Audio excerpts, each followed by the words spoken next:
Hello and welcome to Sean White's Solar and Energy Storage Podcast. Today, what we're going to do is what started this podcast in the first place, which was reading Article 690, Solar Photovoltaic Systems, right after a new version of the National Electrical Code came out. And now the latest version of the NEC is the 2026 NEC. That's NFPA 70 is the NEC. And so this podcast might not be for every listener, but this is super important for NEC code nerds. And by the way, if you just listen to this, you might absorb some information that you didn't already have sticking to your corpus callosum. That's your brain cells.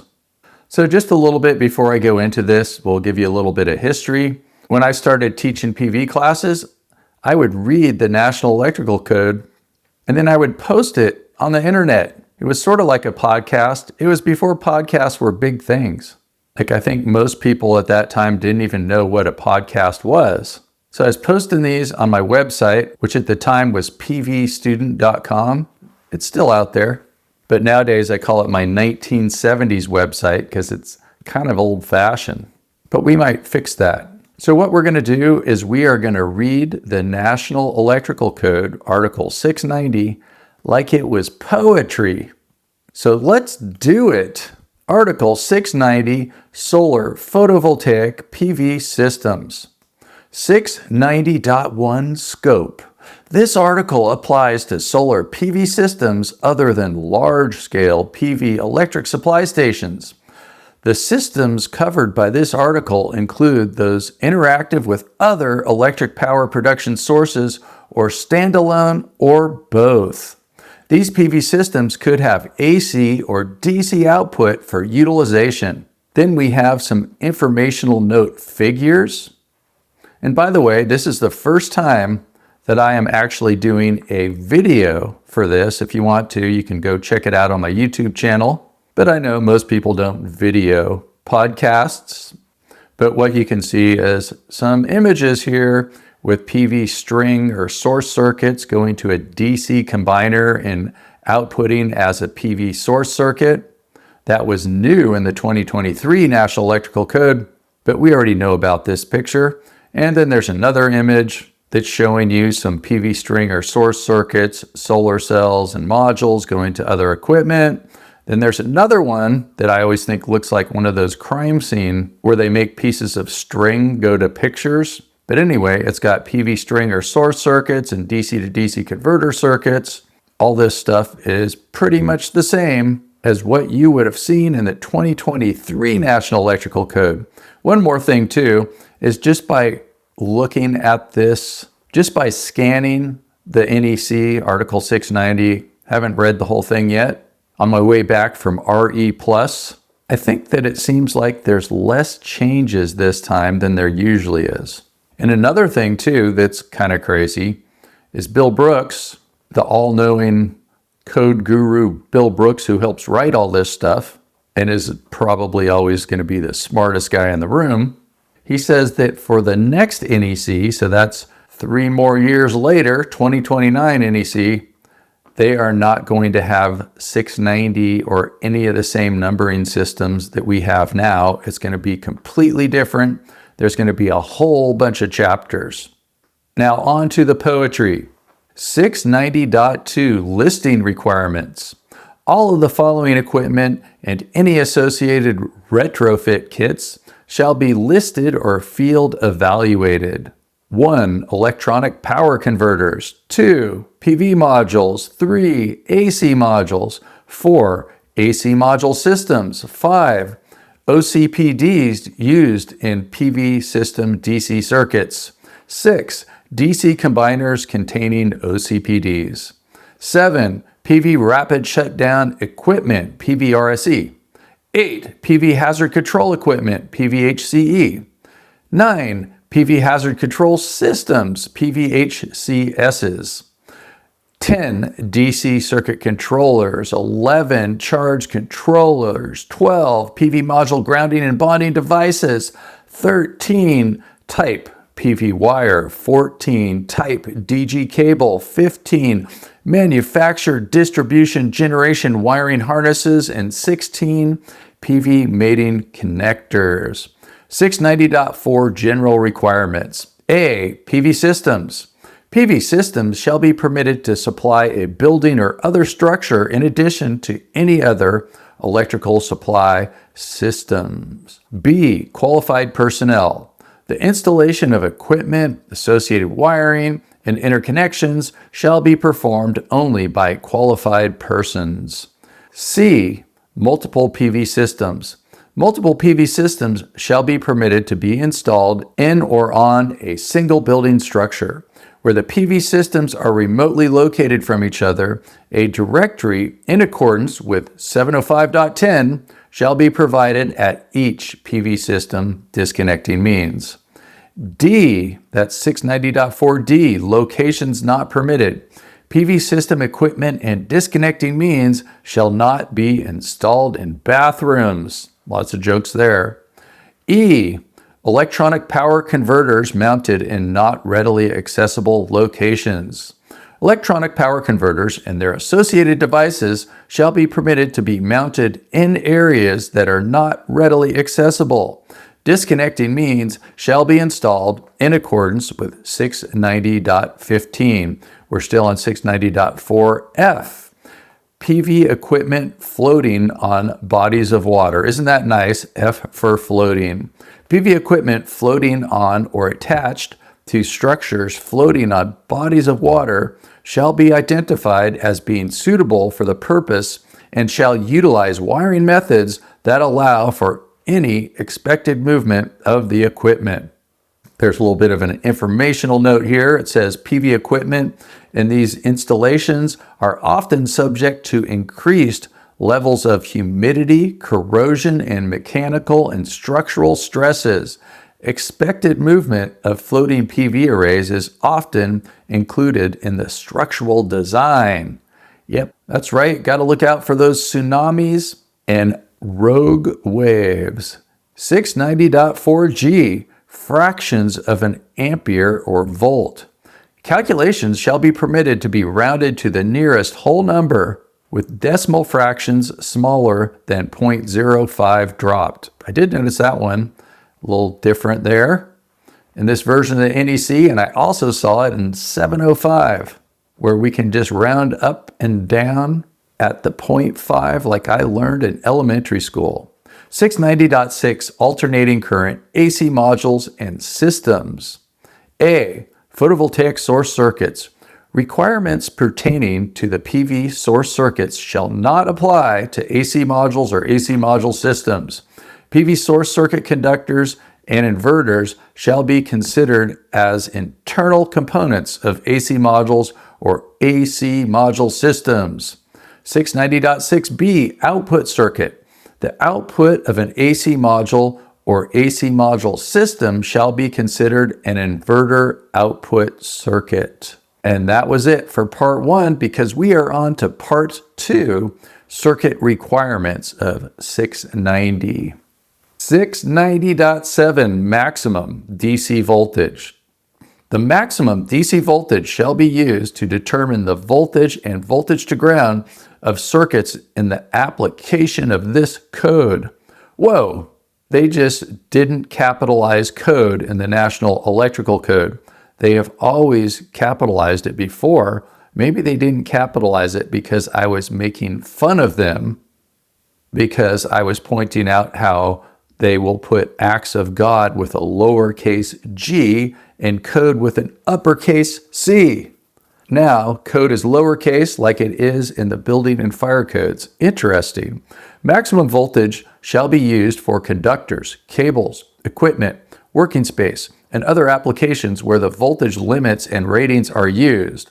The maximum voltage of PV system DC circuits shall be the highest voltage between any two conductors of a circuit or any conductor and ground, and comply with the following. And we're on 690.71, not to exceed 1,000 volts within or originating from arrays located on or attached to buildings and PV system DC circuits inside buildings. 690.72, not to exceed 600 volts on or in 1 and 2 family dwellings. And then we also, underneath 1 and 2, have, it says, circuits exceeding 1000 volts shall comply with 690.31G. We'll hit that a little bit later. Now we have 690.7A PV source circuits. The maximum DC voltage for PV source circuits shall be the sum of the series connected PV module rated open circuit voltages corrected for the ambient temperature using one of the following methods. Got 3 of them. 690.7A1, corrected for the lowest expected ambient temperature using the open circuit voltage temperature coefficients in accordance with the instructions included in the listing or labeling of the module. Then we have 690.7A2 for crystalline and multicrystalline silicon modules corrected for the lowest expected ambient temperature using the correction factors provided in table 690.7A. Then we have 690.7A3, documented and stamped PV system design using an industry standard method, maximum voltage calculation provided by a licensed professional electrical engineer. Informational notes 1 and 2. Here's 1. See ASHRAE Handbook Fundamentals 2021 as one source for the lowest expected extreme annual minimum dry bulb temperature design data for various locations. Such temperature data can be used to calculate maximum voltage.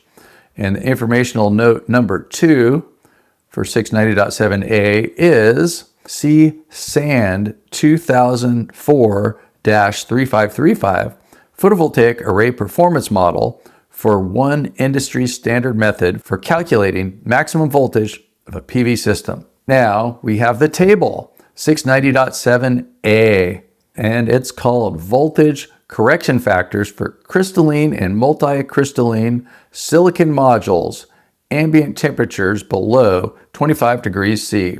We usually don't use this table because we usually use the coefficients, but just to give you an example, if you're in a really hot place and your low ambient temperature, cold temperature, is only 20 degrees Celsius, which is 68 Fahrenheit, you would only have a 2% increase in voltage using this table, so your correction factor is 1.02. On the other end of the extreme, if you're in a place that gets down to 40 below Celsius, which happens to be the same as 40 below Fahrenheit, then you would have a 25% increase in voltage, and your correction factor would be 1.25. And that's what you would multiply your open circuit voltage by.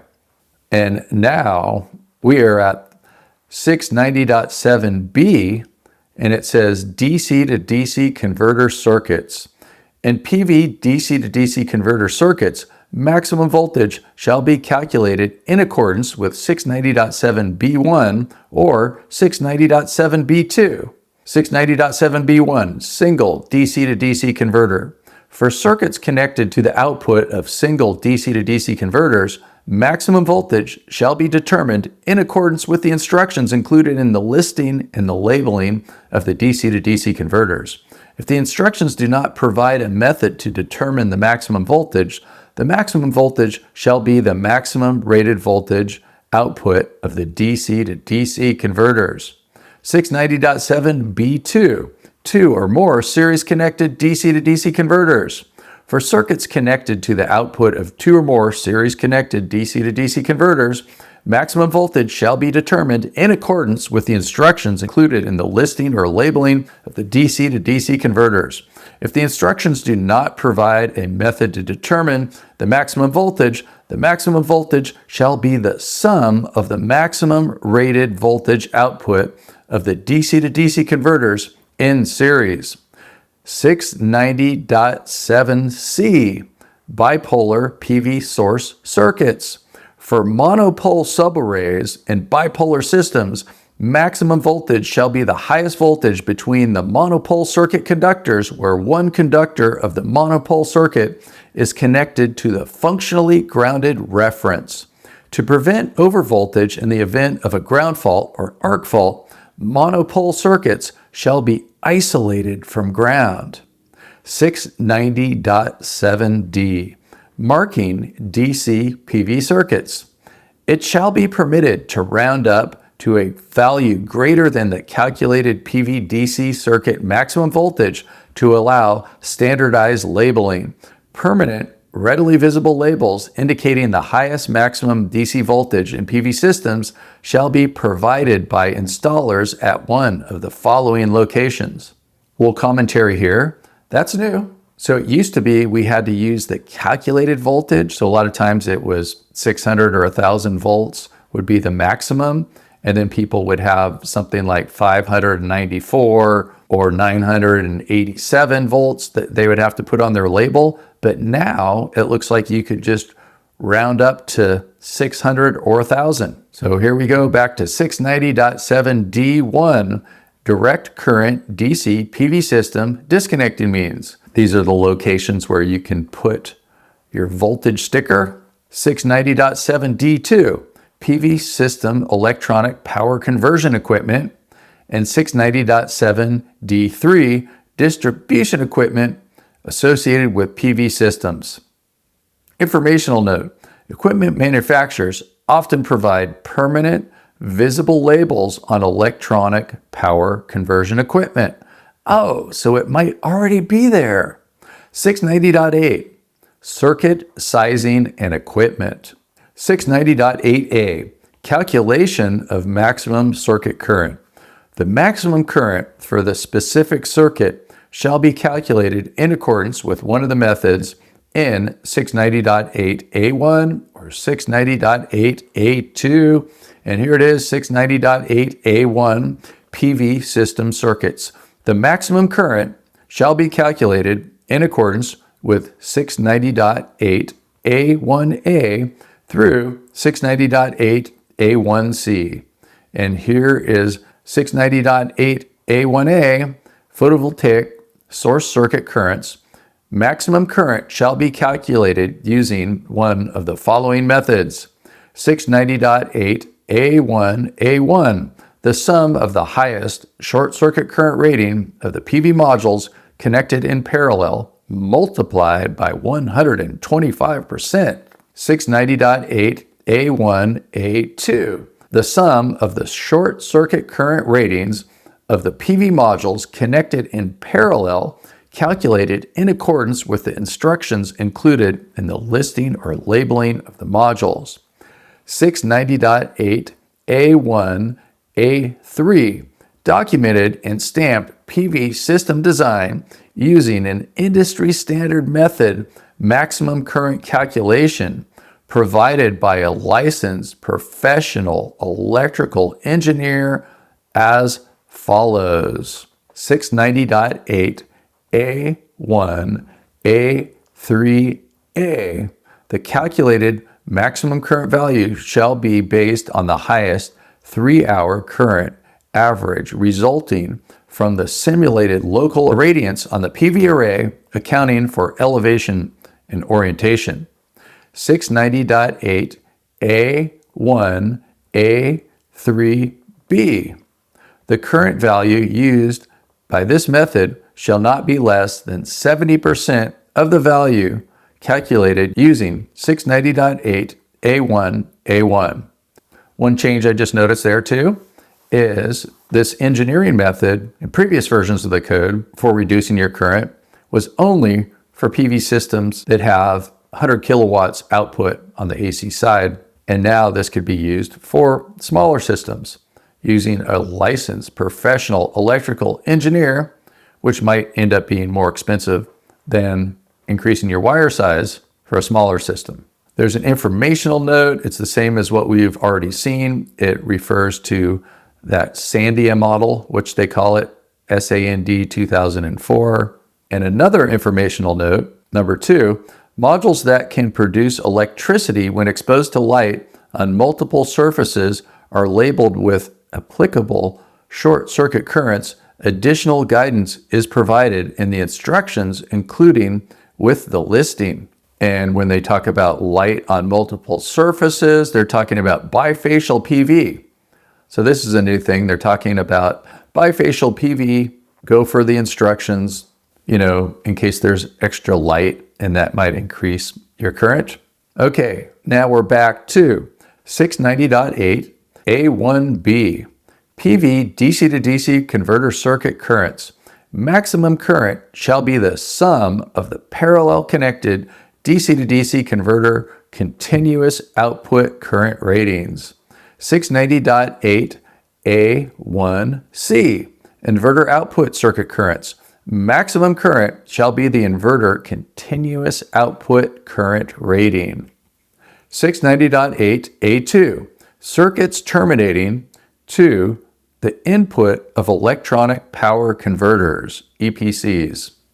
That's new. They're even calling it EPC just to confuse people. Electronic power converters, not engineering, procure, construction this time.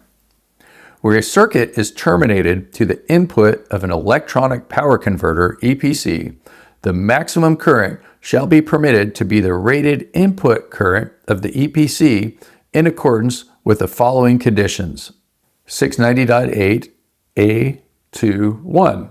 The circuit terminated to the input of the EPC is protected at its source of supply with an OCPD not exceeding the conductor ampacity. 690.8 A22.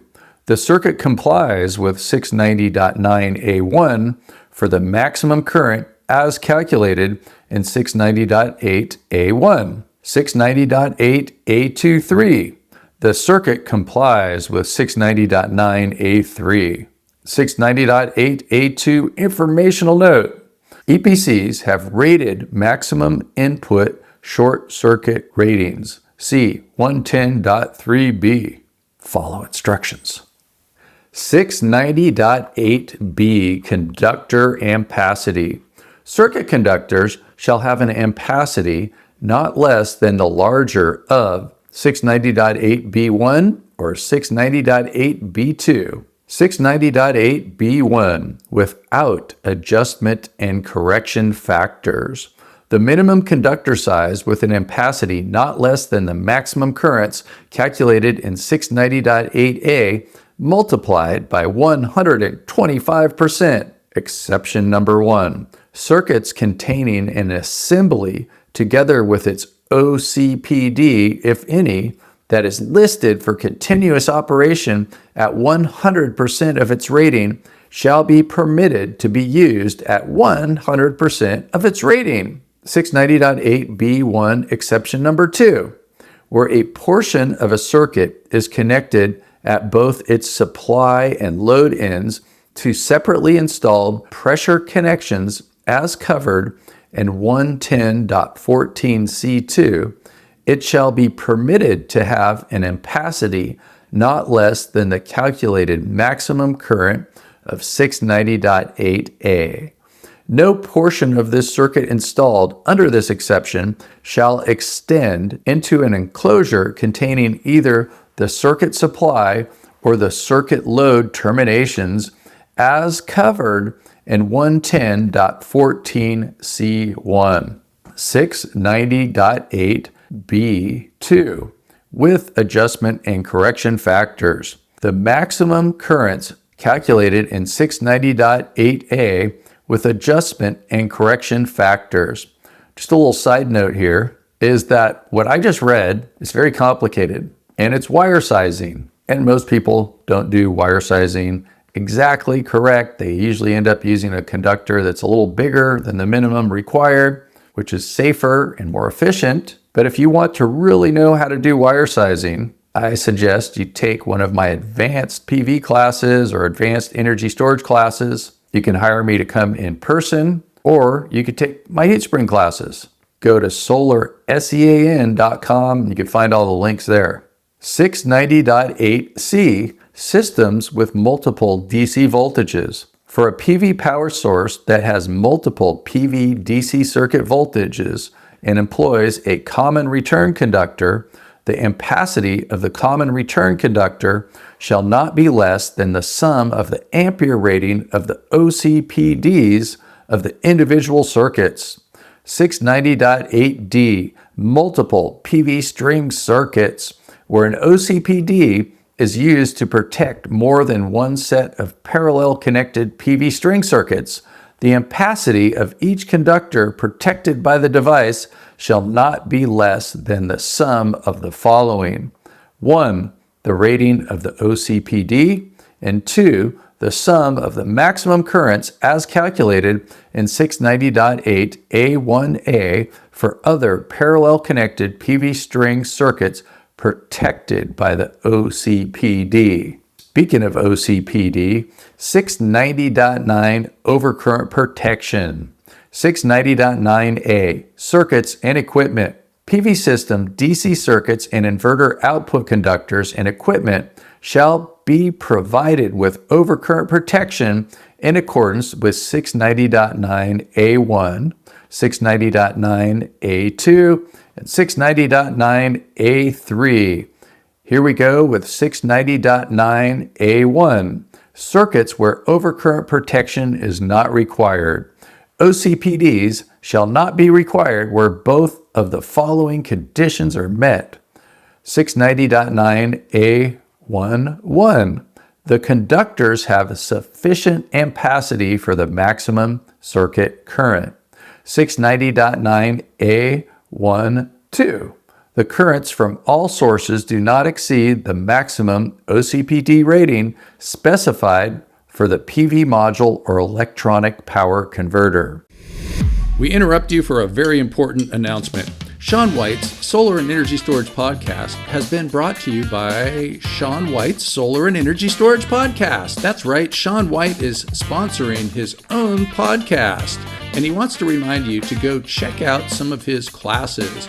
You can go to SolarSEAN, that's Solar, SEAN.com, and then click on the links to check out his classes. You can check out his heat spring classes, and you can also hire him to teach classes for you, like at your company, something like that.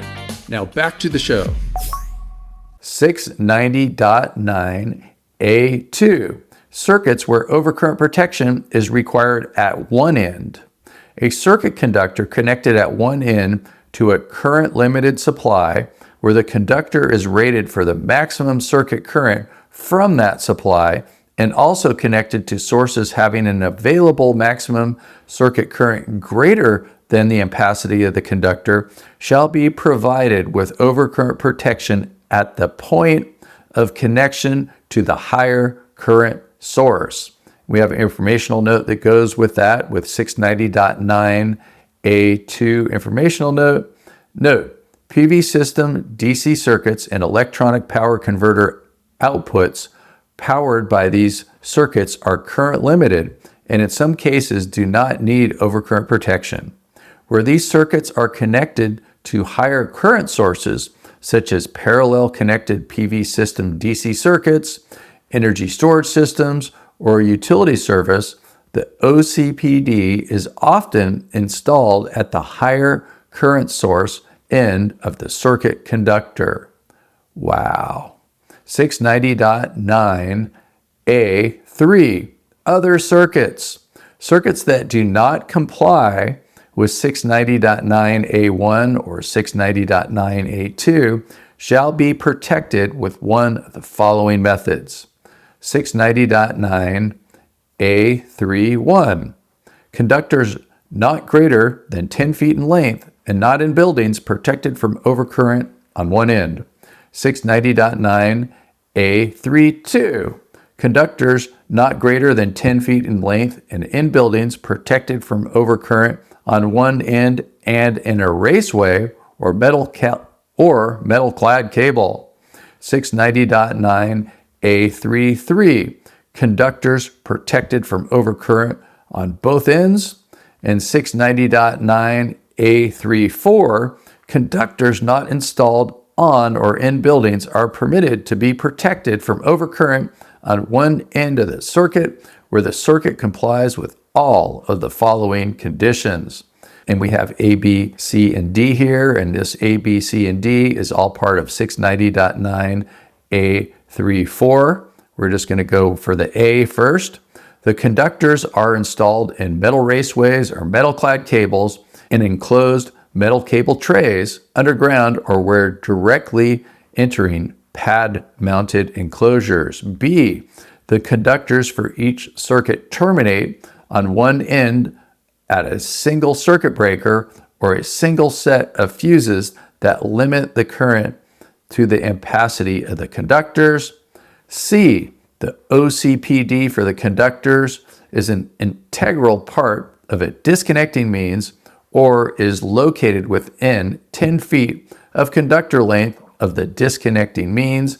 And D, disconnecting means for the conductors is installed outside of a building or at a readily accessible location nearest the point of entrance of the conductors inside of a building, including installations complying with 230.6.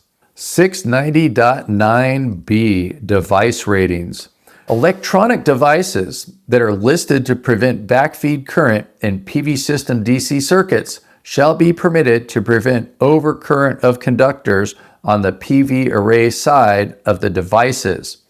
OCPDs, where required, shall be rated in accordance with one of the following and permitted to be rounded up to the next higher standard size in accordance with 240.4b. 690.9b1.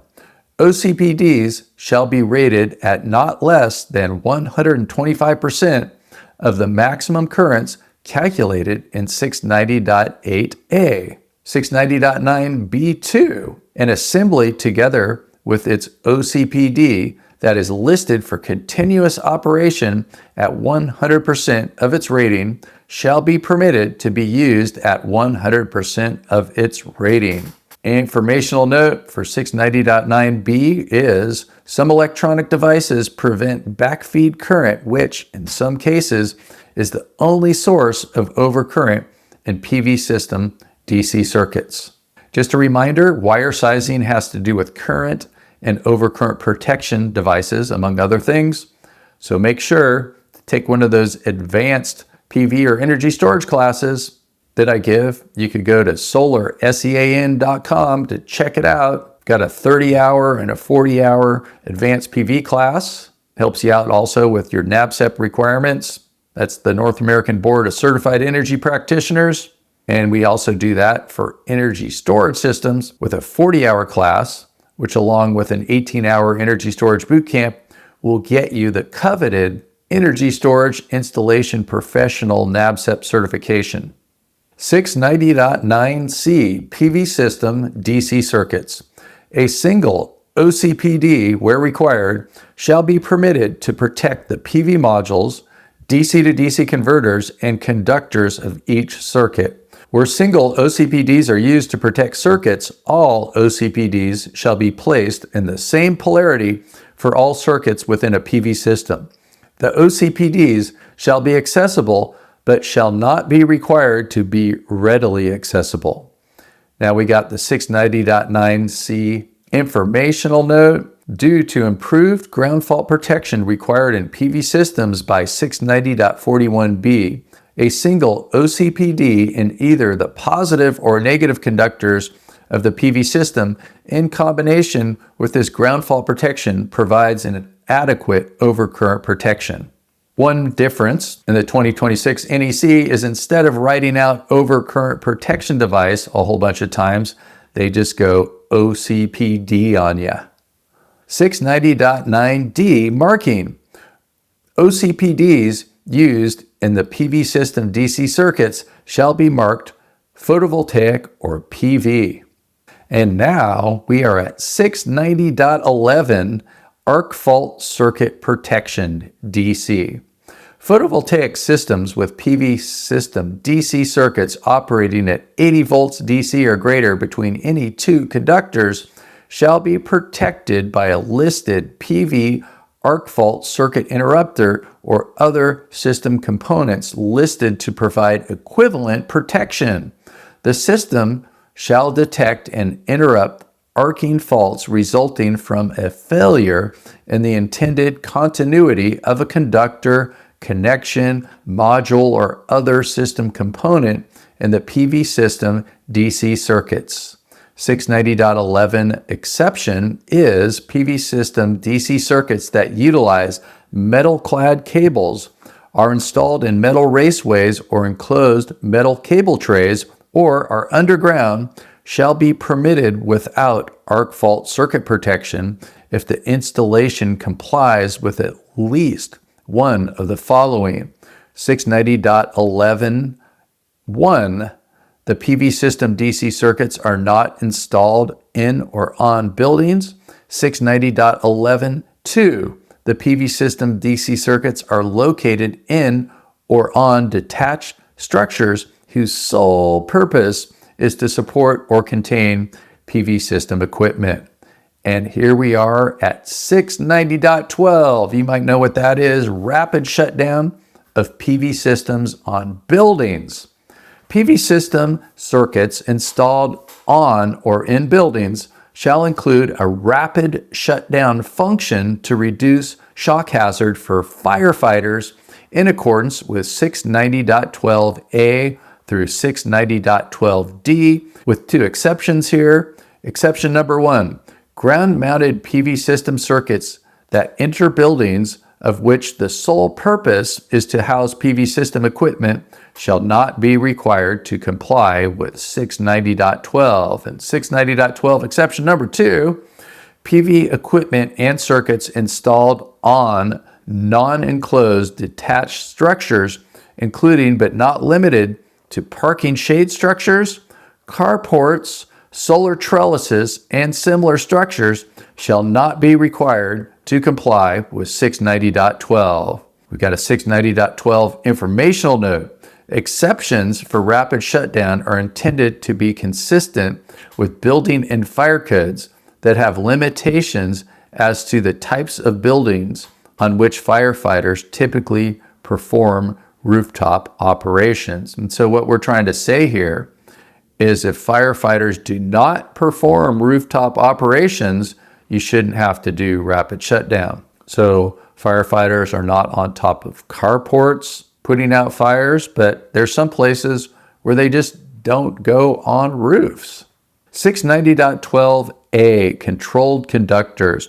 Requirements for controlled conductors shall apply to both of the following.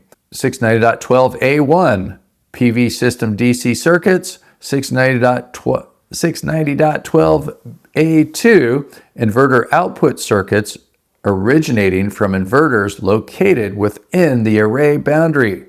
And now we have an informational note. The rapid shutdown function reduces the risk of electrical shock that DC circuits in a PV system could pose for firefighters. The AC output conductors from PV system that includes inverters will either be de-energized after shutdown initiation or will remain energized by other sources such as a utility service.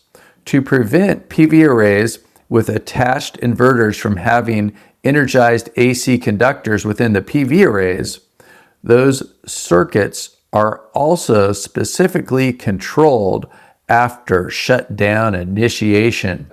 Then we have 690.12a exception, PV system DC circuits originating within or from arrays not attached to buildings that terminate on the exterior of buildings, and PV system circuits installed in accordance with 230.6 shall not be considered controlled conductors for the purpose of 690.12. And here we have it, 690.12b, controlled limits the use of the term array boundary in this section is defined as 1 foot from the array in all directions. Controlled conductors outside the array boundary shall comply with 690.12b1, and inside the array boundary shall comply with 690.12b2. Equipment and systems shall be permitted to meet the requirements of both inside and outside the array as defined by the manufacturer's instructions included with the listing. 690.12b1 outside the array boundary. Controlled conductors located outside the array boundary are more than 3 feet from the point of entry inside of a building shall be limited to not more than 30 volts within 30 seconds of rapid shutdown initiation. Voltage shall be measured between any two conductors and between any conductor and ground. 690.12b2 inside the array boundary. PV systems shall provide shock hazard control for firefighters in accordance with either of the following. 690.12b21 through the use of PVHCS, PV hazard control systems, installed in accordance with the following.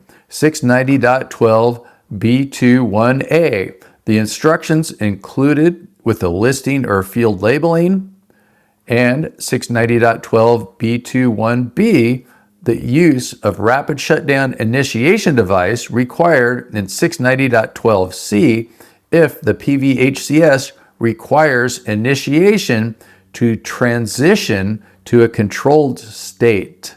Informational note for 690.12b21. Informational note C. UL 3741 PV hazard control, a listed or field labeled PVHCS is comprised of either an individual piece of equipment that fulfills the necessary functions or multiple pieces of equipment coordinated to perform the functions as described in the installation instructions to reduce the risk of electric shock hazard within a damaged PV array for firefighters. 690.12b22. By limiting the highest voltage inside equipment between any two conductors of a circuit or between any conductor and ground inside the array boundary to not more than 80 volts within 30 seconds of rapid shutdown initiation. So that's like the microinverter DC to DC converter optimizer method, which does not require PVHCS. 690.12b22 informational note. Common methods include the use of PV equipment with a limited maximum voltage of 80 volts as determined by 690.7, PVRSE, PVHCE, or any combination of these. 690.12c initiation devices. Where circuits identified in 690.12a are required to meet the requirements in 690.12b, initiation devices meeting the requirements in 690.12c1 through 690.12c3 shall be provided to initiate the rapid shutdown function. 690.12c1 type and location. 690.12c1a initiation devices shall be readily accessible and consist of one or more of the following as specified in the rapid shutdown equipment instructions. So we have 3 different things here. I'm just going to read them off for 690.12c1a 1, 2, and 3 are 1. Service disconnecting means, 2. PV system disconnecting means, and 3 listed switches. 690.12c1b for 1 and 2 family dwellings, initiation devices, where required, shall be located at an outdoor location. Get outside, man. 690.12c2 operation. The off position of devices shall perform the rapid shutdown function for all PV system connected to such devices. 690.12c2b. Additional manual automatic initiation methods not meeting the requirements in 690.12c1 shall be permitted. 690.12c2c. For a single PV system, the rapid shutdown initiation shall occur by the operation of any single initiation device. 690.12c3, more than one system.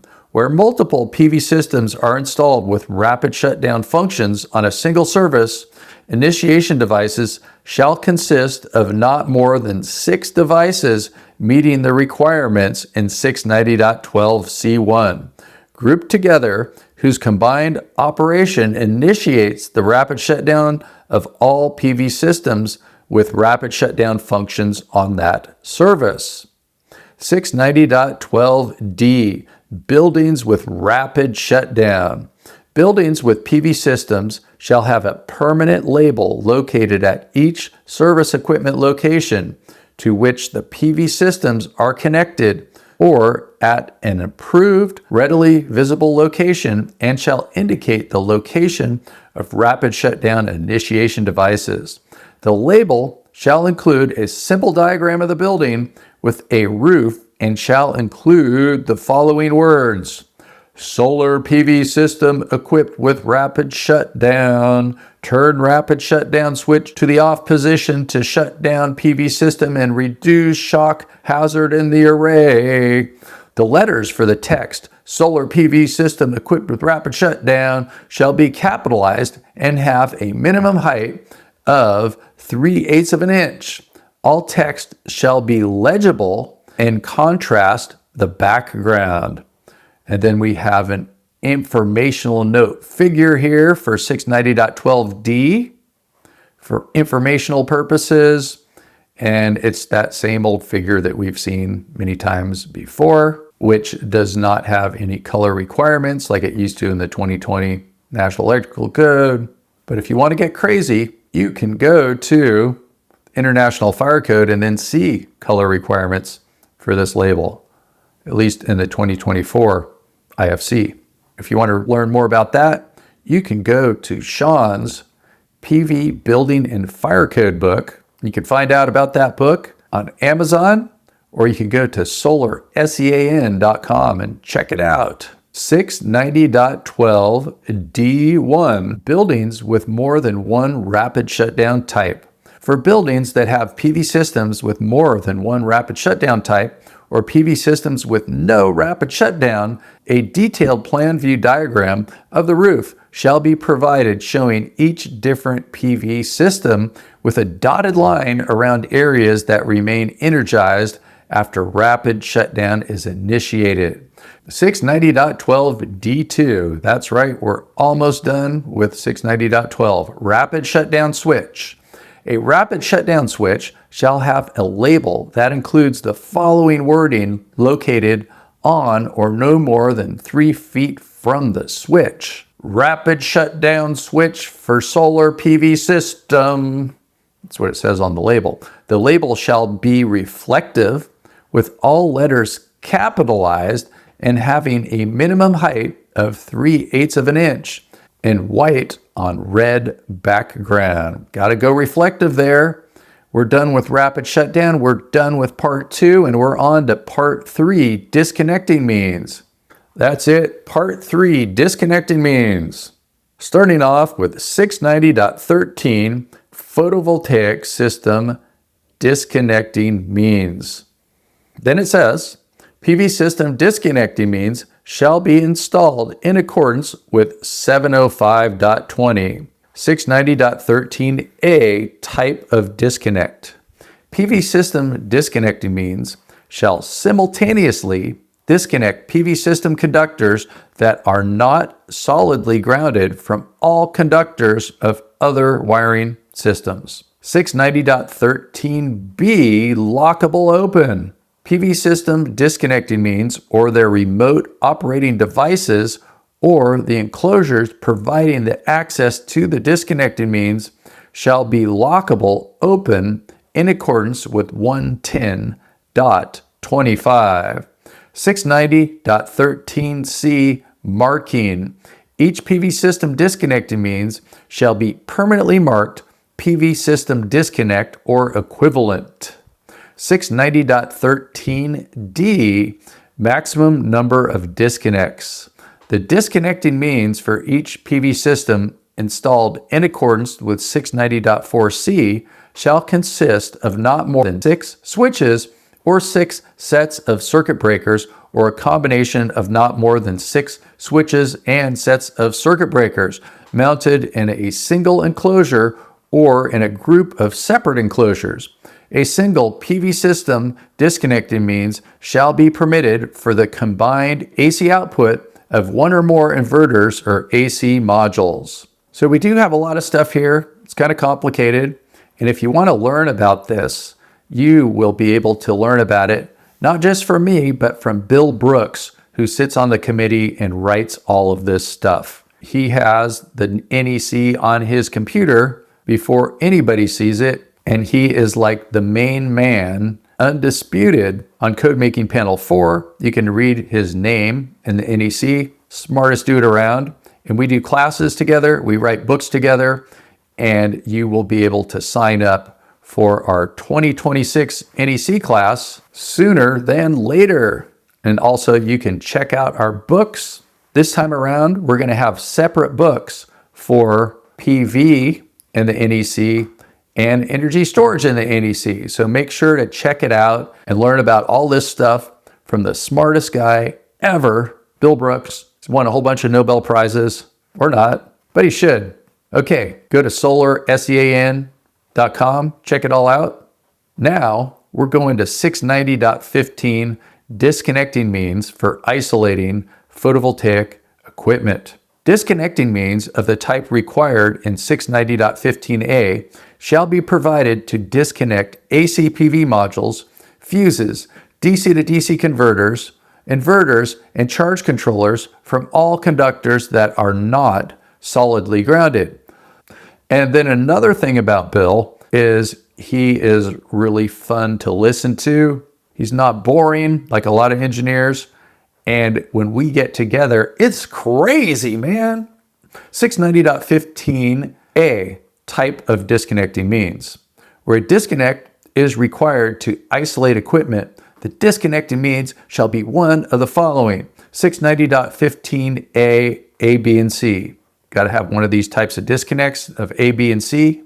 Easy as 1, 2, 3. An equipment disconnecting means in accordance with 690.15c.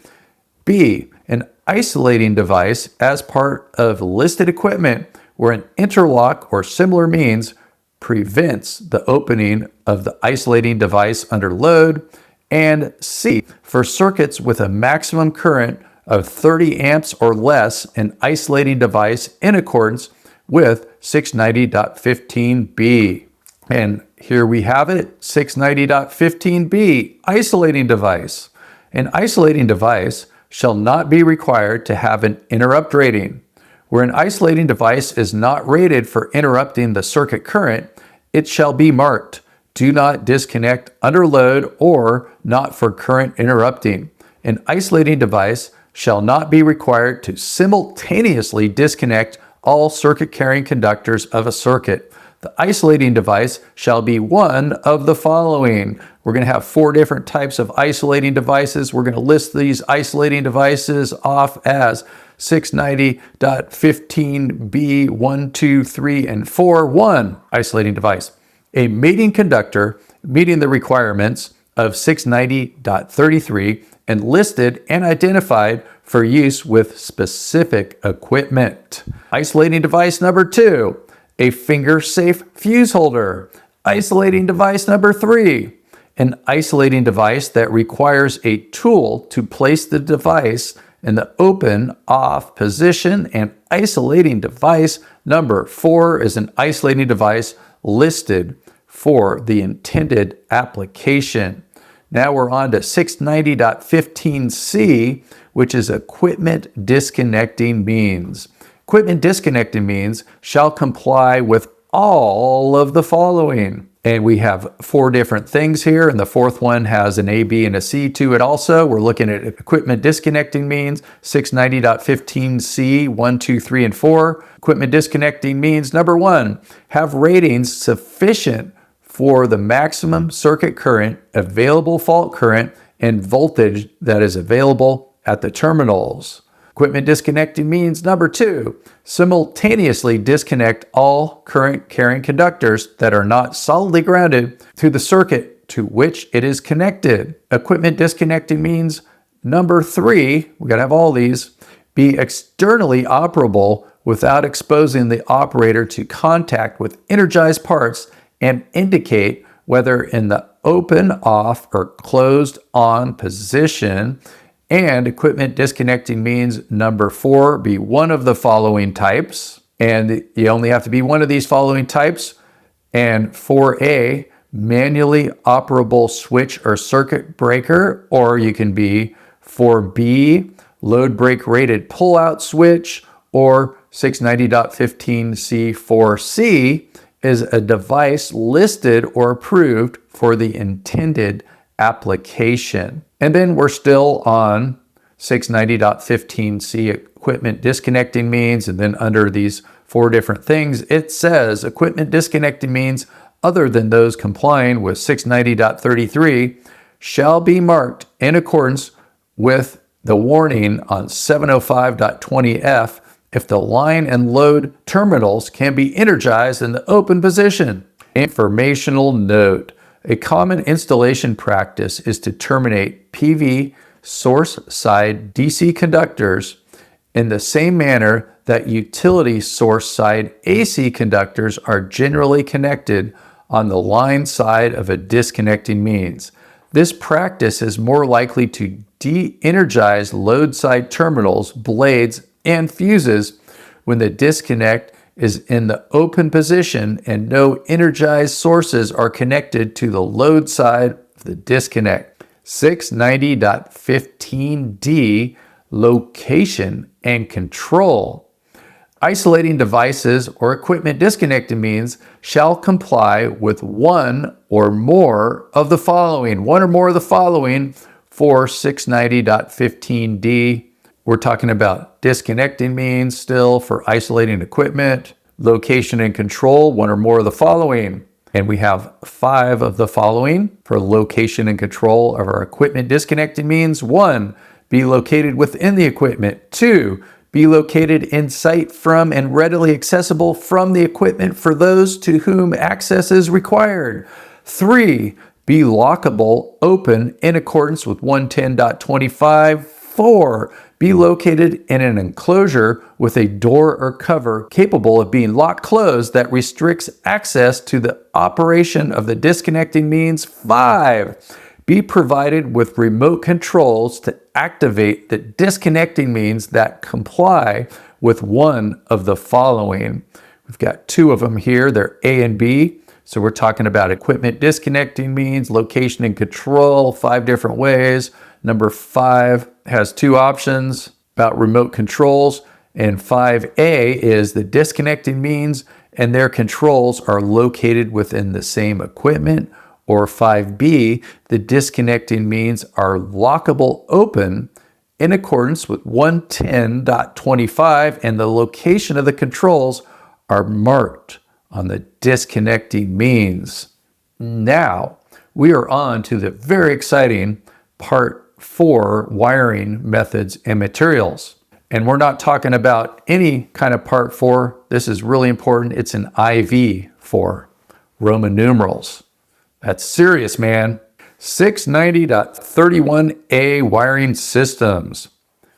And for 690.31A wiring systems, there's 4 different things. The first one is accessibility. Wiring shall be considered accessible if in accordance with 690.34. 690.31A2, where readily accessible, where not guarded, PV system DC circuit conductors operating at voltages greater than 30 volts that are readily accessible to unqualified persons shall be installed in type MC cable, in multi-conductor jacketed cable, or in raceway. 690.31A3, conductor ampacity. The ampacity of 105C and 125C conductors shall be permitted to be determined by table 690.31A31. for ambient temperatures greater than 30 C, the ampacities of these conductors shall be corrected in accordance with 690.31A32. So you don't have to go to 310 when you get really hot if you're using conductors that are rated for 105 and 125 degrees. This was a Bill Brooks thing, like many different things here. And so I'm just going to read it off. Table 690.31A31, ampacities of insulated conductors rated up to and including 2000 volts, 105 C through 125 C. Not more than 3 current carrying conductors in raceway, cable, or earth directly buried based on ambient temperatures of 30 degrees C. So we can see that we have a 10 gauge wire, and at 105 degrees it can carry 46 amps, while at 125 degrees, it can carry 50 amps. Better insulation means not as much copper. And now we can see the correction factors for when you're going over 30 degrees with table 690.31A32 correction factors. So for instance, if you're going up to 40 degrees C, which is 104 degrees Fahrenheit, your correction factor for 105 C is going to be 0.93. And for 125 C, it's going to be 0.95. You just want to use some hot rated conductors there. Put those suckers in boiling water. Back to 690.31 wiring methods. A, we did 1, we did 2, we did 3, and we're on to 4 is special equipment. The grand finale. In addition to wiring methods included elsewhere in this code, other wiring systems listed for use in PV systems shall be permitted. Informational note. C 110.14c for conductor temperature limitations due to termination provisions. That's kind of complicated. That has to do with wire sizing. So make sure to take the advanced class. Go to SolarSEAN.com and you can hear the smartest guy in the world talking to me. That's Bill Brooks about all of this stuff. Okay, now we are at 690.31 wiring methods, but we are at B, identification and grouping. B1 is conductors of different systems. PV system DC circuits shall not occupy the same equipment wiring, enclosures, cables, or raceways as other non-PV systems or inverter output circuits unless installed in accordance with one or more of the following. Okay, so the exceptions are the rule here. We're looking at identification and grouping of wiring methods, conductors of different systems, and we've got 1, 2, and 3, and 4, and we can use one or more of the following, so we can put these things together. So number 1 is a barrier or partition separates the PV system DC circuits from other circuits, or 2, the installation of other circuit conductors is permitted by the equipment listing. 3, all conductors or cables have an insulation rating equal to at least the maximum circuit voltage applied to any conductor installed within the same wiring method, and PV system DC circuits are identified and grouped as required by 690.31B2 and 690.31B3. And then we have 4, the final identification and grouping conductors of different systems, 1, 2, 3, and 4 here is the other circuit conductors are part of a multi-conductor jacketed cable with a jacket insulation rating equal to at least the maximum circuit voltage applied to any conductor installed within the same wiring method, and are used for remote control, signaling, or a Class 1 power limited circuit associated with a PV system or energy management system. There used to be a lot of exceptions here, but now they just reworded it so it's not a bunch of exceptions. How positive is that? Except. Okay, so now we're at wiring methods, identification and grouping. 690.31B2, identification. PV system DC circuit conductors shall be identified at all termination, connection, and splice points by color coding, marking tape, tagging, or other approved means in accordance with 705.25b1 through 705.25b3. Exception: where the identification of the conductors is evident by spacing or arrangement, further identification shall not be required. 690.31b3 Grouping.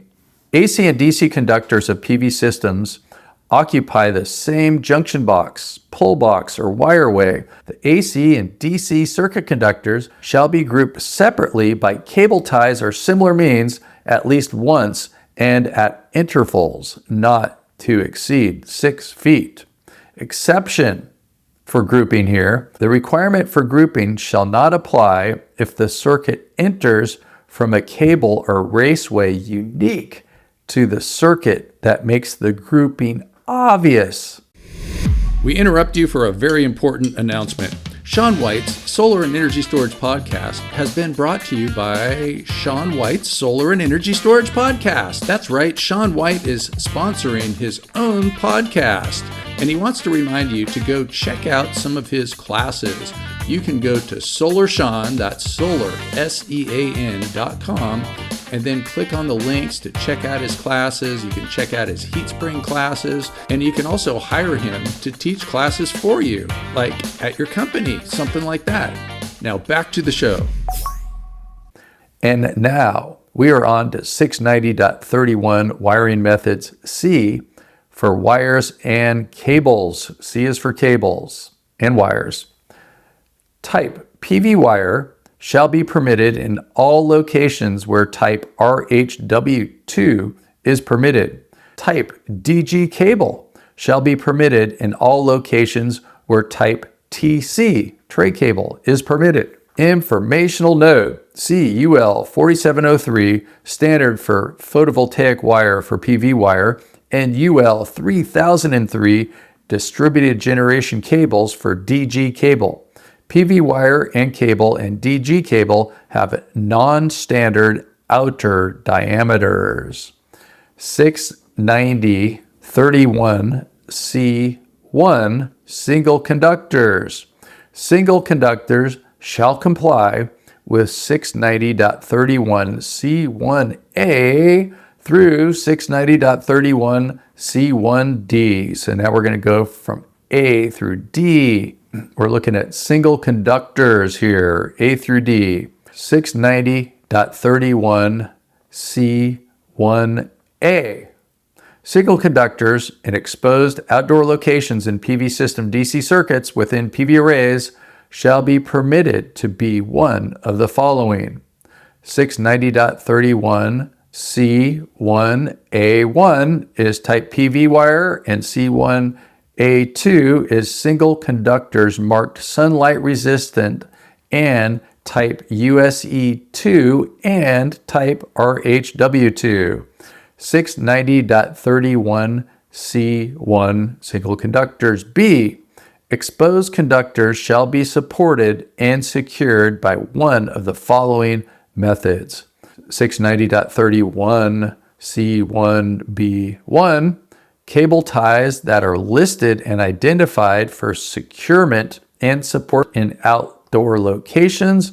And 690.31C1B2, straps, hangers, or similar fittings or other approved means designed and installed so as not to damage the conductors. 690.31C1C, conductors size larger than 8 AWG shall be supported and secured at intervals not to exceed 54 inches, that's 4.5 feet.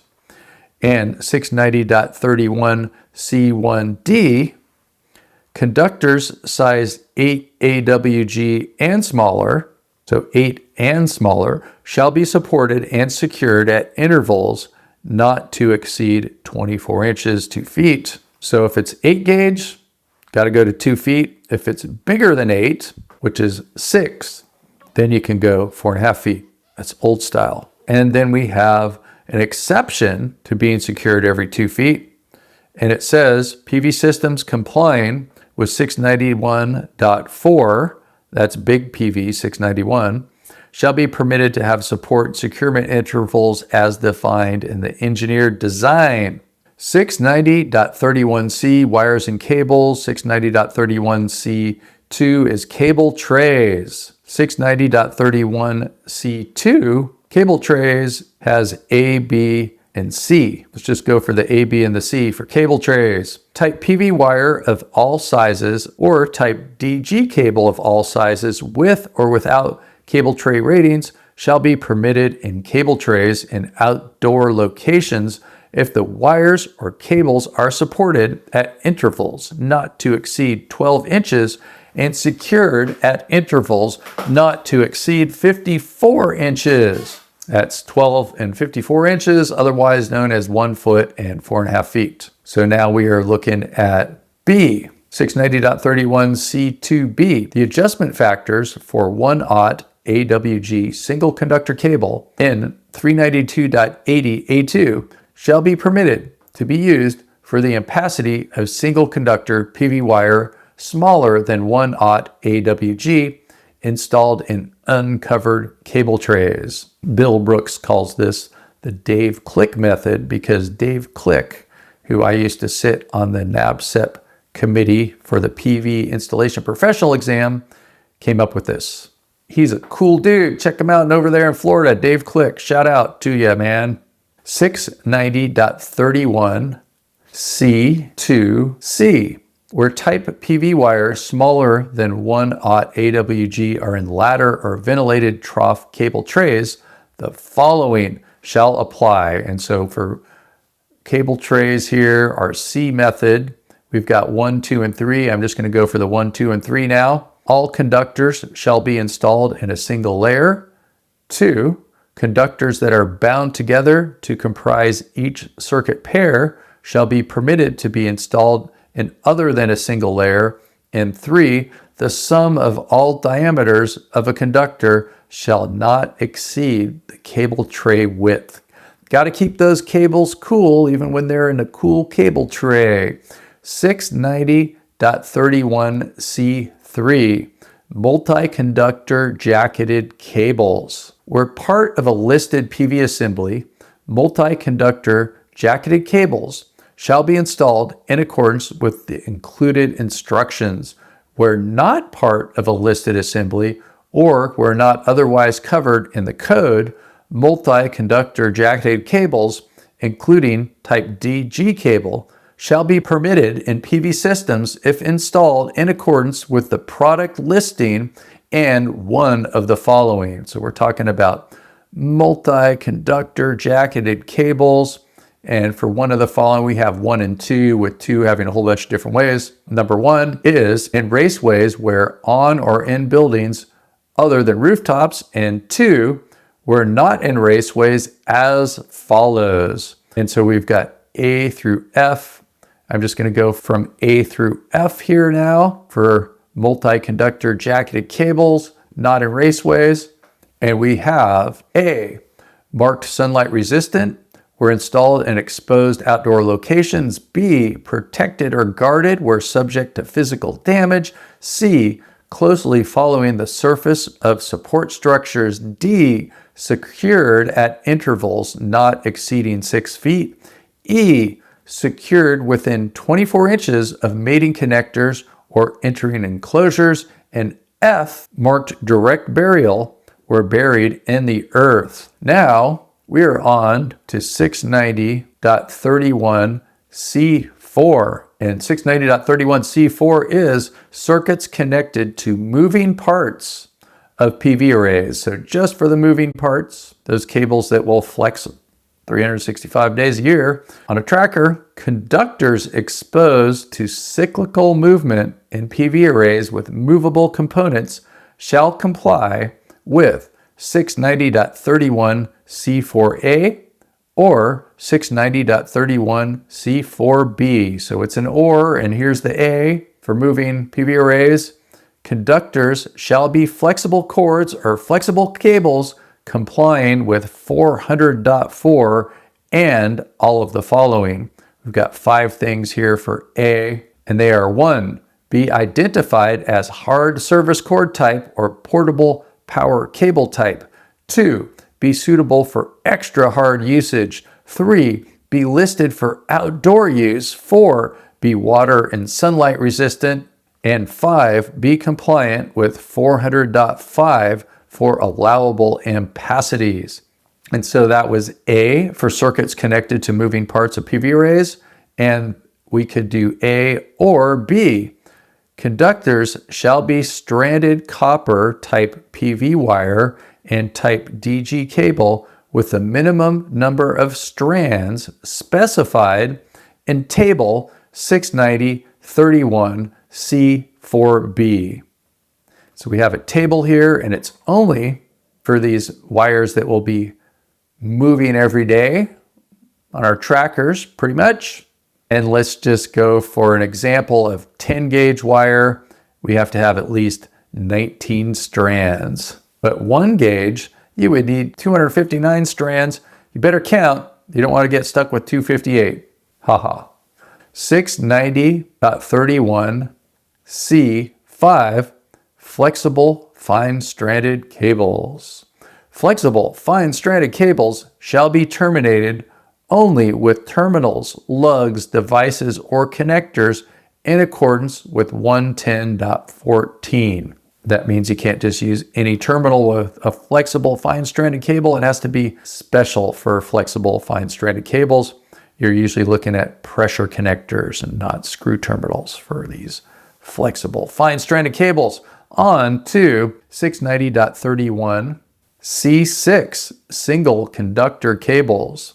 Single conductor cables listed for outdoor use that are sunlight resistant and moisture resistant in sizes 16 AWG and 18 AWG shall be permitted for module interconnections where such cables meet the ampacity requirements of 400.5. Cable ampacity adjustment and correction factors shall be determined in accordance with 310.14. And we have made it past 690.31C, which was kind of long, and now we are on to 690.31D, direct current DC circuits on buildings, and 690.31D fortunately has D stands for DC. Wiring methods on or in buildings shall comply with the installation requirements in 690.31D1 and 690.31D2. One thing I noticed about the 2026 NEC is they are consistent now with DC and AC being lowercase throughout the code. Sometimes they were capitalizing it, sometimes they were lowercasing it. Is that a word, lowercasing it? Maybe if you're a PBR person, lowercasing it makes more sense to you, haha. And one of the things that we did in our book, PV and the NEC, for the 2017, 2020, and 2023 NECs, 3 different books that Bill and I wrote, is we were doing it correctly, and now the NEC is caught on. Probably Bill told those other guys to get their act together. DC is lowercased here. I know, I just made up that word, lowercased, because DC is considered a word in the NEC, and that's why we are not capitalizing it like an abbreviation. Okay, 690.31D, direct current DC circuits on buildings. Wiring methods on or in buildings shall comply with the installation requirements in 690.31D1 and 690.31D2. 690.31D1 is metal wiring methods and enclosures, where inside buildings, PV system DC circuits that exceed 30 volts or 8 amps or 8 amperes shall be contained in metal raceways in type MC metal clad cable that complies with 250.118A10B or 215.118A10C or in metal enclosures. And we have an exception for these DC circuits in buildings being inside of metal, and that exception is PVHCS, it's a rapid shutdown thing, PV hazard control systems, installed in accordance with 690.12B21A shall be permitted to be provided with or listed for use with non-metallic enclosures, non-metallic raceways and cables other than type MC clad cables at the point of penetration of the surface and in the interior spaces of the building. 690.31 marking and labeling. Unless located and arranged so the purpose is evident, the following methods and enclosures that contain PV system DC circuit conductors shall be marked with the wording photovoltaic power source or solar PV DC circuit by means of permanently affixed labels or other approved permanent markings. So this is only for DC for these stickers. And we are at 690.31D for DC, 2 for marketing and labeling, and we've got 3 different places where we're going to put these labels. 1, exposed raceways, cable trays, and other wiring methods. 2, covers or enclosures of pull boxes and junction boxes. And 3, conduit bodies in which any of the available conduit openings are unused. And also, we have a little bit more for 690.12D2 marketing and labeling. It also says the labels or markings shall be visible after installation. All letters shall be capitalized and shall be a minimum height of 3/8 of an inch in white on red background. Labels shall appear on every section of the wiring system that is separated by enclosures, walls, partitions, ceilings, or floors. Spacing between labels or markings or between a label and a marking shall not be more than 10 feet. Labels required by this section shall be suitable for the environment where they are installed. And 690.31E is bipolar PV systems, where the sum, without consideration of polarity, of the voltages of the 2 monopole circuits exceeds the rating of the conductors and connected equipment. Monopole circuits in a bipolar PV system shall be physically separated, and the electrical output circuits from each monopole circuit shall be installed in separate raceways until connected to the inverter. The disconnecting means and OCPDs for each monopole circuit output shall be in separate enclosures. All conductors from each separate monopole circuit shall be routed in the same raceway. Solidly grounded bipolar PV systems shall be clearly marked with a permanent legible warning notice indicating that disconnection of the grounded conductors could result in overvoltage on the equipment. Exception for 690.13E bipolar PV systems. Exception: listed switchgear rated for the maximum voltage between circuits and containing a physical barrier separating the disconnecting means for each monopole circuit shall be permitted to be used instead of disconnecting means in separate enclosures. Bill is expecting bipolar to be a thing again, but at the time of this recording, it's not a big thing or hasn't been in a long time in the solar industry. 690.31F, wiring methods and mounting systems. Roof-mounted PV array mounting systems shall be permitted to be held in place with an approved means other than those required by 110.13 and shall utilize wiring methods that allow any expected movement of the array.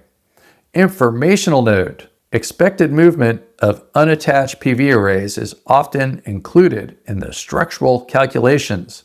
So unattached, we're talking ballasted, baby.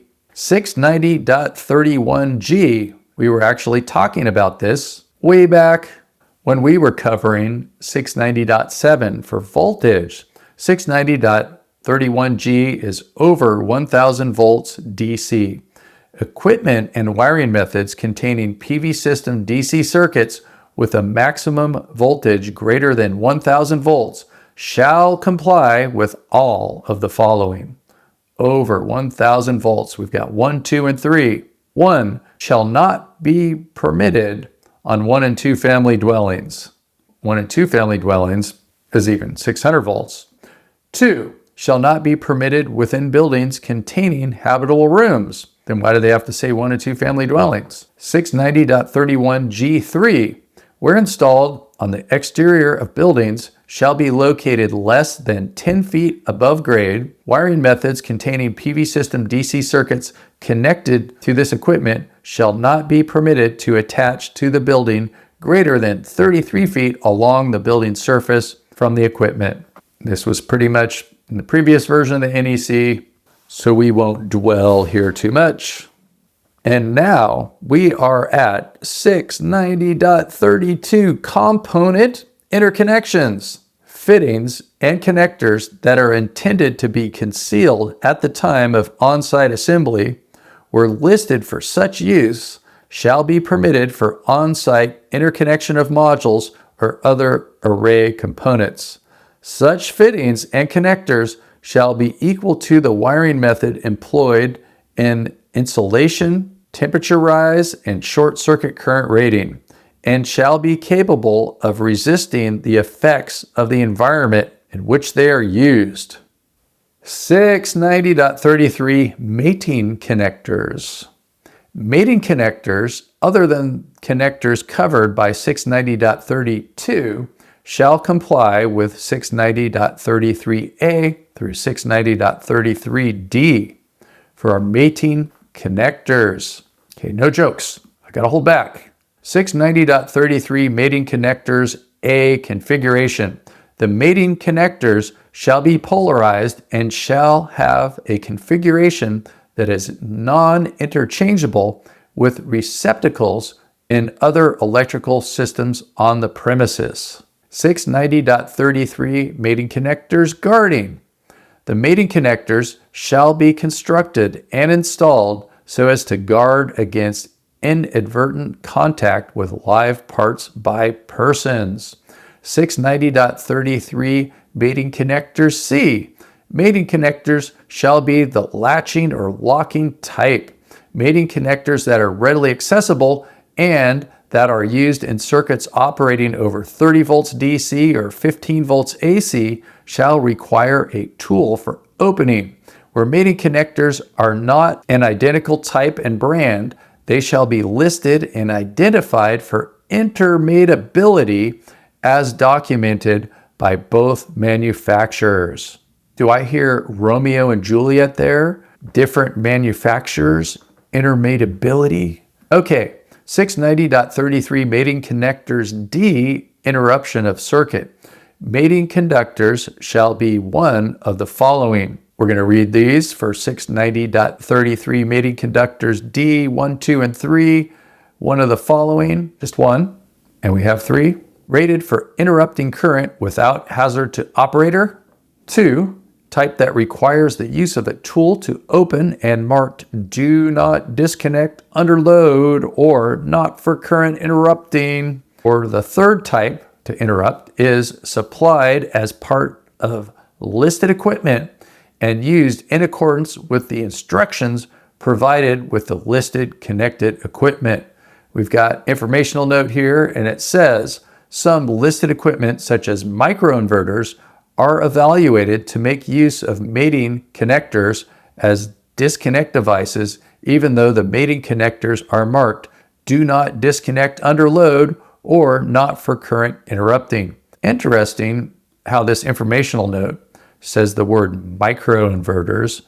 I'll have to check to see if they finally put microinverters in the definition set of the code. We interrupt you for a very important announcement. Shawn White's Solar and Energy Storage Podcast has been brought to you by Shawn White's Solar and Energy Storage Podcast. That's right, Shawn White is sponsoring his own podcast, and he wants to remind you to go check out some of his classes. You can go to SolarSEAN, that's SolarSEAN.com, and then click on the links to check out his classes. You can check out his heat spring classes, and you can also hire him to teach classes for you, like at your company, something like that. Now back to the show. And I just checked, and this is the only place in the NEC where it says microinverters, right here in 690.33, mating connectors. D, interruption of circuit, informational note. It says microinverters, and it's not defined. In fact, that might be a mistake. We caught you, you code-making people.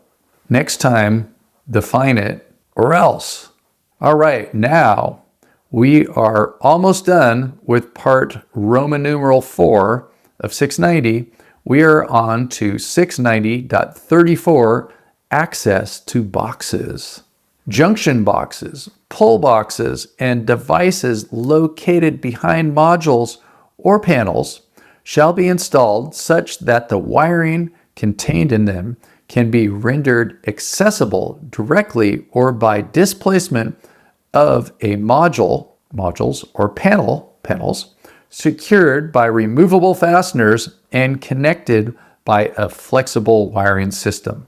And speaking of things that are not defined, it does say panels. And a couple of code cycles ago, they took away the term solar panel.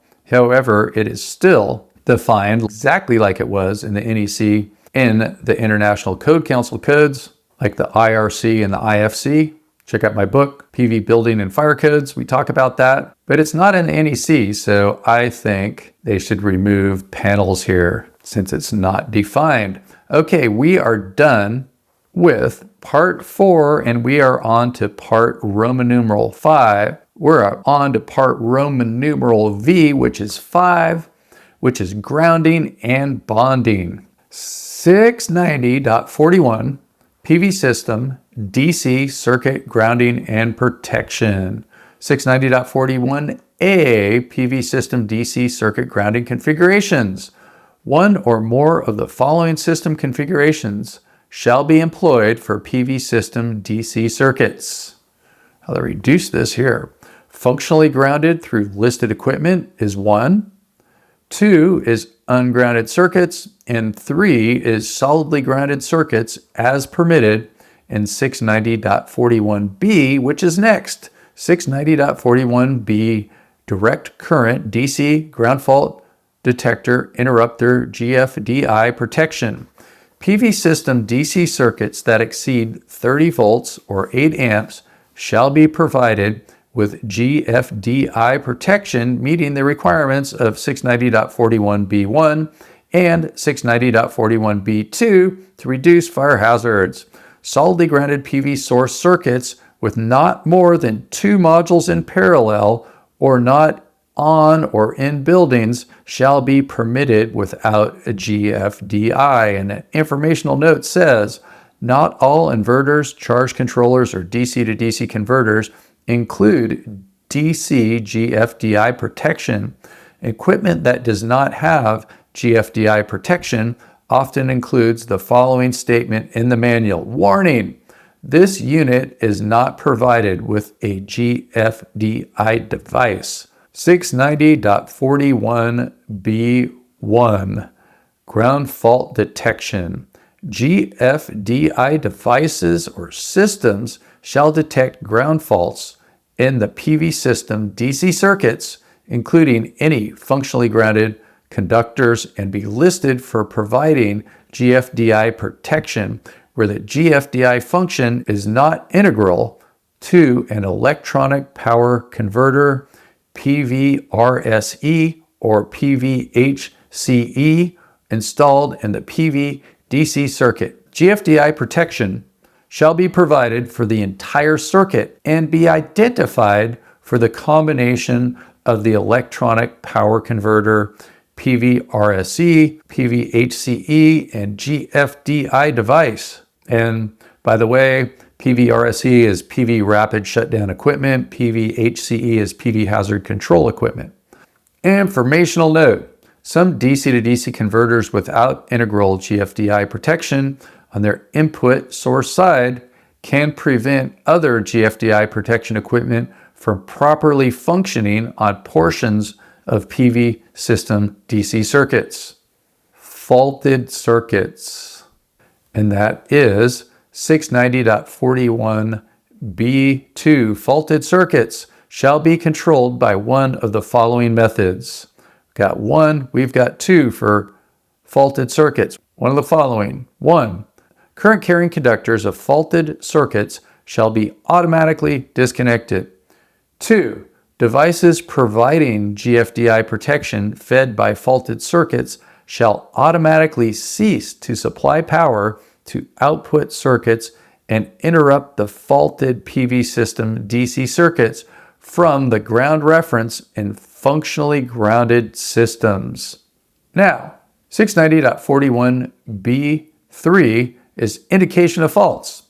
GFDI protection equipment shall provide indication of ground faults at a readily accessible location. Informational note: it is common for GFDI functionality to be included in a PV inverter. Examples of indication include, but are not limited to, the following: remote indicator light, display, monitor, signal to a monitored alarm system, or receipt of notification by web-based services. Web-based services, is that like spiders are trained to tell us about ground faults? That's cool. Our next reading, after we're done, which we're getting close to the end, is going to be of Charlotte's Web for web-based services. 690.42, point of PV system DC circuit grounding connection. 690.42a, circuits with GFDI protection. Circuits protected by GFDI equipment in accordance with 690.41b shall have any circuit to ground connection made by the GFDI equipment. 690.42b, solidly grounded circuits. For solidly grounded PV system DC circuits, the grounding connection shall be made from any single point on the PV DC system to a point on the grounding electrode system in 690.47a. 690.43, equipment grounding and bonding. Exposed non-current carrying metal parts of PV module frames, electrical equipment, and conductor enclosures of PV systems shall be connected to equipment grounding conductors in accordance with 250.134 or 250.136. Regardless of voltage, equipment grounding conductors and devices shall comply with 690.43a through 690.43e. So we've got A through E under 690.43, equipment grounding and bonding. 690.43a is photovoltaic module mounting systems and devices. Devices and systems used for mounting PV modules that are also used for bonding module frames shall be listed, labeled, and identified for bonding the specific PV modules with which they are used. Informational note: see UL 2703, mounting systems, mounting devices, clamping retention devices, and ground lugs for use with flat plate photovoltaic modules and panels, and UL 3703 for solar trackers. 690.43, equipment grounding and bonding. B, equipment secured to grounded metallic support structures. Devices listed, labeled, and identified for bonding and grounding the metal parts of PV arrays shall be permitted to bond the equipment to grounded metal support structures.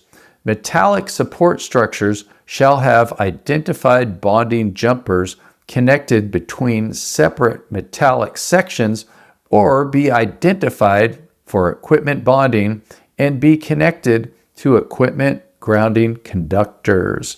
690.43, equipment grounding and bonding. C, location.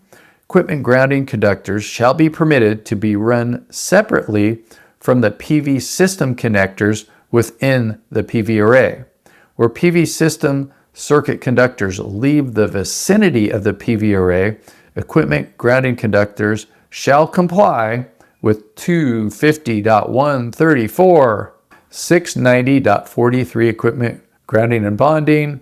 D, bonding over 250 volts. The bonding requirements contained in 250.97 shall apply only to solidly grounded PV system circuits operating over 250 volts to ground. 690.43, equipment grounding and bonding. E, flexible equipment grounding and bonding conductors connected to moving parts of PV arrays. Equipment grounding or bonding conductors exposed to cyclical movement in PV arrays with movable components shall be one of the following. And so we have E, 1, 2, and 3, and 1 is, it's got to be one of the following, wire type equipment grounding conductors complying with 690.31c4, or 2, flexible braided bonding straps listed and identified as suitable for the application, or 3, other equipment listed and identified as suitable for the application. Now, we are on to 690.45 size of equipment grounding conductors. And 690.45 says equipment grounding conductors for PV system circuits shall be sized in accordance with 250.122. Where no OCPD is used in the circuit, an assumed OCPD rated in accordance with 690.9b shall be used when applying Table 250.122. Increases in equipment grounding conductor size to address voltage drop considerations shall not be required. And that's super cool. That last sentence I just said, it only goes for 690, and it says, once again, increases in equipment grounding conductor size to address voltage drop considerations shall not be required. It's a special thing that we got because of Bill Brooks being on Code Making Panel 4. Yeah, Bill. Woo! 690.47, grounding electrode system. 690.47a, buildings or structures supporting PV systems. Buildings or structures supporting PV systems shall use a grounding electrode system installed in accordance with Article 250, Part 3. PV array equipment grounding conductors shall be connected to a grounding electrode system in accordance with Article 250, Part VII, that's 7, in addition to any other equipment grounding conductor requirements in 690.43c. The minimum size of grounding electrode conductors shall be sized in accordance with 250.66. PV array equipment grounding conductors shall be sized in accordance with 690.45. For specific PV system grounding configurations permitted in 690.41a, one of the following conditions shall apply. So we're at 690.47, we're at A, 1, and 2. That's for the grounding electrode system, and it says, for PV systems that are not solidly grounded, equipment grounding conductors for the output of PV systems were connected to associated distribution equipment connected to a grounding electrode system shall be permitted to be the only connection to ground for the system. That's very important. We don't need any kind of extra electrode on 99% of our systems. Now we're at 690.47a2. Unusual to have, and it says for 690.47a2, for solidly grounded PV systems as permitted in 690.41a3, grounded conductors shall be connected to the grounding electrode system by means of grounding electrode conductors sized in accordance with 250.166. We've got a little informational note here, and it says, most PV systems are functionally grounded systems rather than solidly grounded systems as defined in this code. For functionally grounded PV systems with interactive inverter outputs, the AC equipment grounding conductors are connected to associated grounded AC distribution equipment.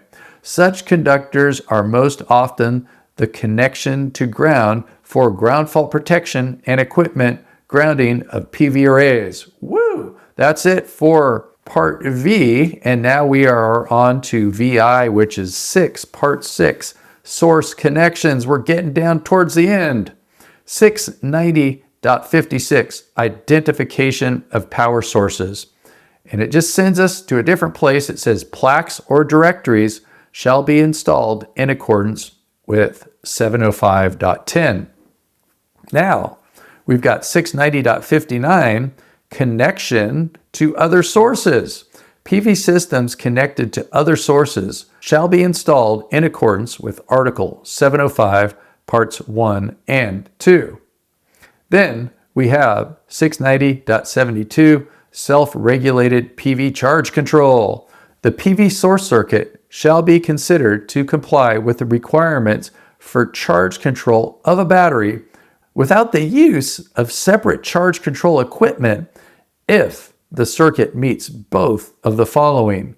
690.72 self-regulated PV charge control 1 and 2, and 1 is the PV source circuit is matched to the voltage rating and charge current requirements of the interconnected battery cells.